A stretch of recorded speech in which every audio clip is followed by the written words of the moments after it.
Luka, how happy are you to have signed a new contract at Palace? I must be very happy, of course.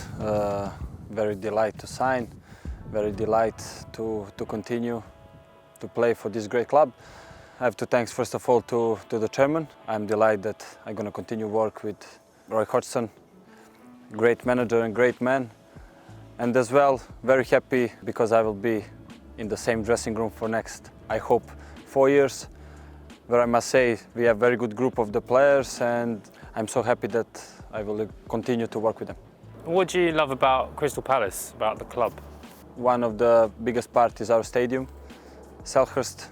One of the reasons I signed is to play in front of these great fans.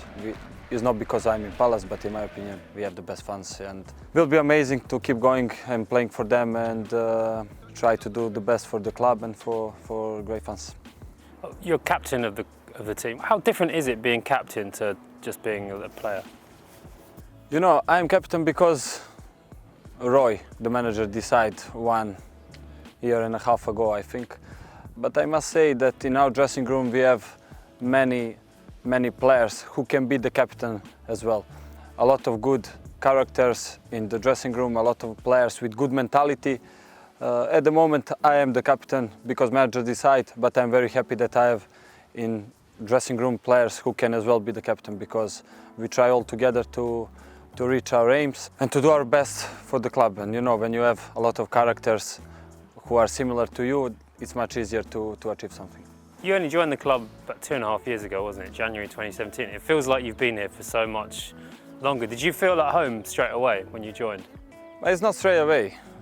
I didn't feel. I tried to adapt as soon as possible. Of course, the guys helped me to adapt easier.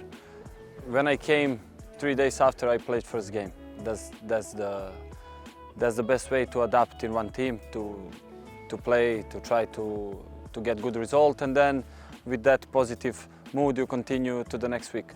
That was my case when I came, and in my opinion the best way to adapt. 2.5 years ago, in my head it looked like it happened yesterday, you know, but time is go fast. I'm happy, as I said, and I hope I will continue to do my best for this club. What's it like for a player when you come over to a brand new country, you land and you're chatting about contracts, and then you've got someone like me asking you questions in a different language? Is it stressful? No, it's not stressful. You have to adapt.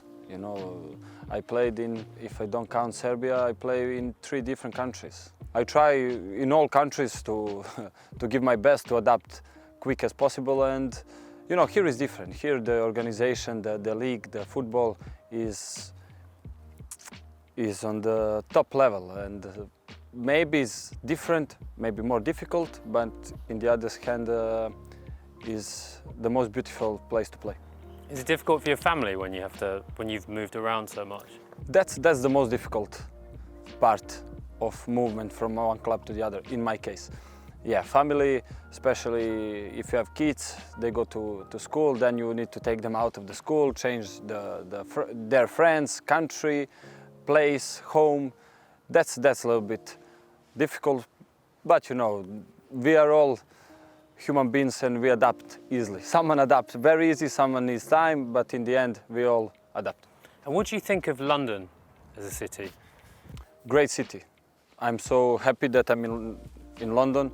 We are enjoying these 2.5 years, to be honest. The city is amazing. A lot of options for us, for kids, for families. So happy. And you got obviously you've got photos with Mitrovic. Do you see him quite a lot outside of football?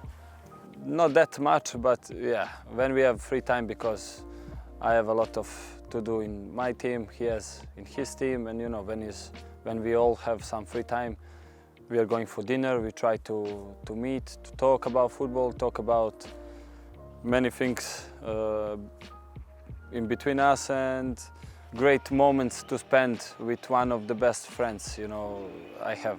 And I'm happy that I have him in Belgium. Now here is much easier for me, and especially for my family. We have someone to who we can talk Serbian, which for us is important, and for me is important as a parent of my kids to speak both languages, and that's as well one good reason.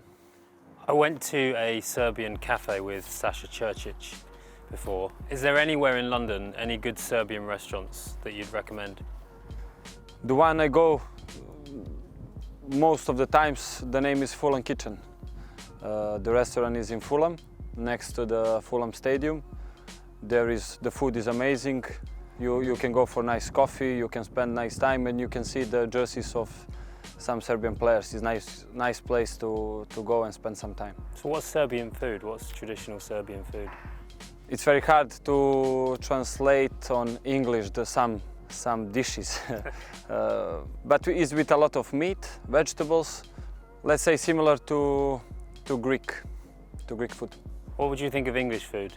If you had fish and chips? Not really. It's not very healthy. Okay, it's not healthy, but I didn't try that much. Roast dinner? It's like a Sunday roast. You have like chicken, beef.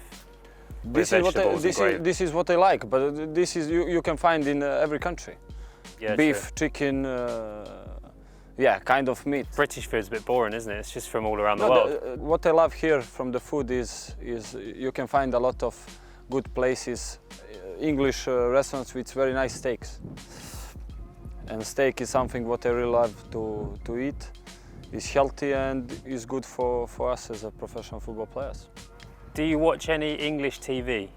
No, TV, very rare I watch TV. And even newspapers, TV, just some movies. With kids sometimes when they put something on TV with them I spend time, but the most of what I watch on TV, if I watch, is football.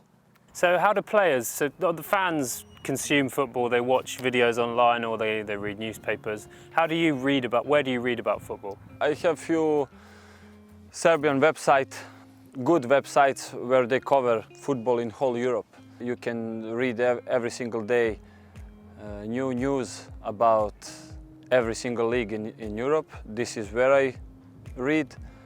And on the TV all the time I'm watching football. I think my wife one day gonna kill me because all the day. Saturday we finish the game, Sunday is recovery day. I'm all day at home from 1 in the afternoon until I think 8, 9 in the evening I'm watching football. And when you do interviews, do you ever see that they've taken what you said and they've taken it out of context? Well, it happened many times. Yeah. It happened in my career many times, especially in my country. But what you can do? You decide to who you're gonna speak, to who you will not speak. And you know, when people show you respect, when they put in public what you say, video is very simple. This is from your mouth, from your head, and you give to the people your opinion.